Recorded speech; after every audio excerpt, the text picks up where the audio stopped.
Hi guys, so today we're at Queen of Hearts. Thank you to Queen of Hearts for allowing us to shoot this.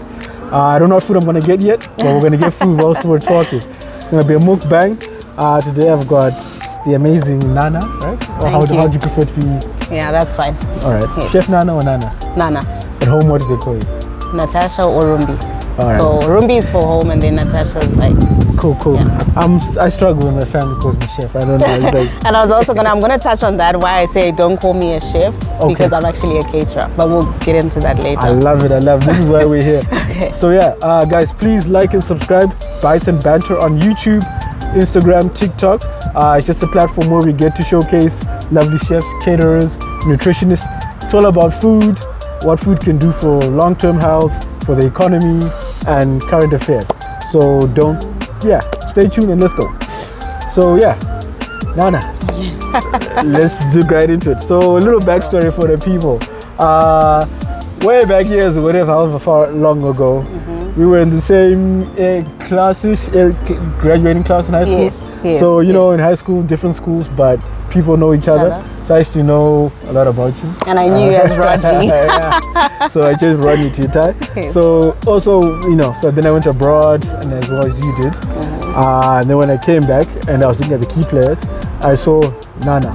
And then I was like, this name looks familiar. And then when I started to see the videos, I was like, oh yeah. But yeah, anyways. So a bit about yourself from high school, straight out of high school. I believe you went to Switzerland. Right? Yes. Okay, cool. So let's hear more about that. Okay, so a lot of people actually don't know that I actually left high school when I was 16. I was in Form 4. Okay. Because at the time, my culinary teacher, or rather food and nutrition teacher, she passed away, rest in peace to Mrs. Chiwara.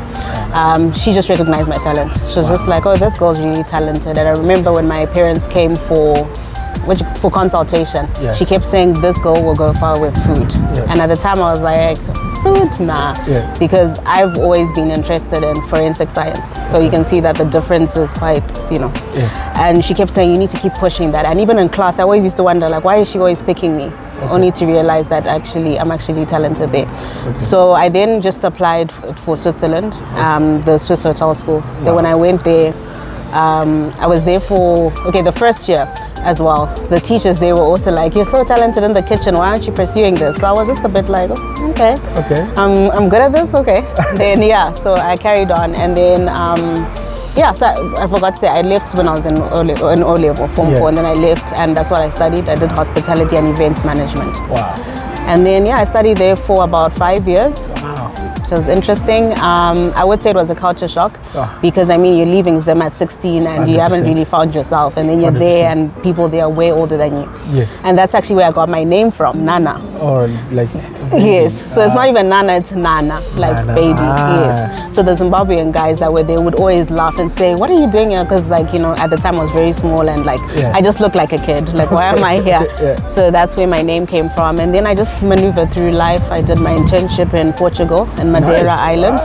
And then I also did a few other internships even here in Zim and South Africa. And then I realized that, I'm not being paid well. And I could see the little things that, weren't working in hotels, especially like when I worked at Crown Plaza.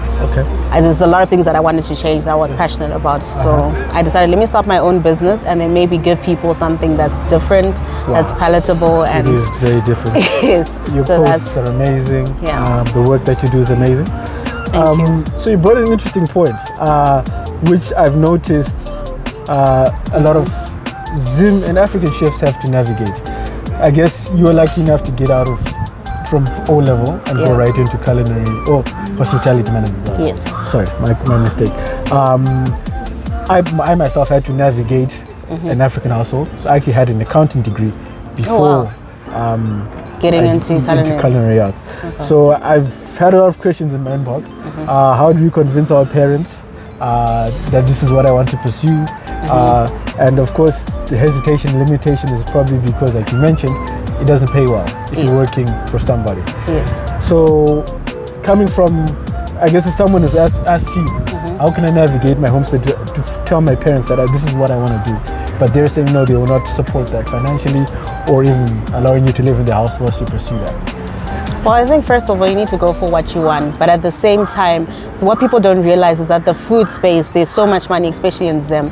And because we're Zimbabwean, it might be different if someone is a foreigner. But if you're Zimbabwean, you know how it is just very difficult. I'm sure you know, like I wanted to go to the States and Canada, and I kept getting my visa denied for various reasons. And you know how it is with the green passport, it's kind of difficult to even get a job because you then need to get a visa first before, and no one's willing to support most times.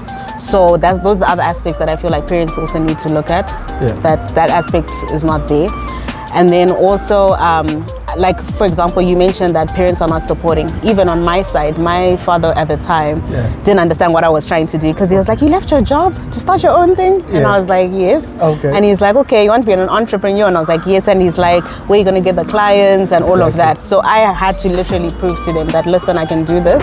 And I was literally out on my own at the time. So I used to what I also say is use your money to literally just buy stuff and then start marketing and creating all these dishes on your platform. Then eventually people just start naturally navigating towards, if they see that you're serious about what you do, and not forgetting consistency, quality, and be yourself, right? Yes, be yourself. Have your own personality. I was actually having this conversation, I think it was with Dustin Chef, and we said like there's a big thing that is going on, and I think there's also something you were trying to organize where people are, I guess, hesitant to collaborate or even communicate. But what people don't understand is you may have 6 quality chefs, but they all have different personalities. And we could all serve the same clients or different clients. It could be Nana is, I guess, more feminine, and I wanted to do that for my daughter's birthday. Or then, my son is having a birthday. Let me call Chef Itayi. But it's not a problem. It's, I guess, free market. I guess. 100%. But I guess. Yeah, it's something that I am passionate about, just to get some sort of association. I'm doing it one day at a time. And when you started, I was like, someone wants to do this. And I was happy that you're supporting, because it's very, like what you're saying, it's so difficult to collaborate because people think we're competing, but it's not like that. Like 100%. What you said, clients look for different things. You know, there's some clients who actually just say, I'm looking for aesthetics. In the food place, and they know who to go to. Some clients are looking for professionalism, and they know who to go to. Some other clients are looking for someone who can relate to kids, because like you said, it's a kids party, and you need to be interactive. 100%. And maybe you might be good at what you do, but you're not interactive with the kids, so they'll go for someone who's open to that. Some clients like luxury, you know, and there's other chefs that do more of a luxury feel. So I feel like the market is so big, and there's so many different people that you can cater to. 100%. And I'm also a Christian. I believe in energy. So a lot of clients as well, some people just navigate to you because 100%. Of your energy. That I agree. So it's not always necessarily that you're the best or you're good at what you do, but it's also just the vibe that you give, the energy that you give.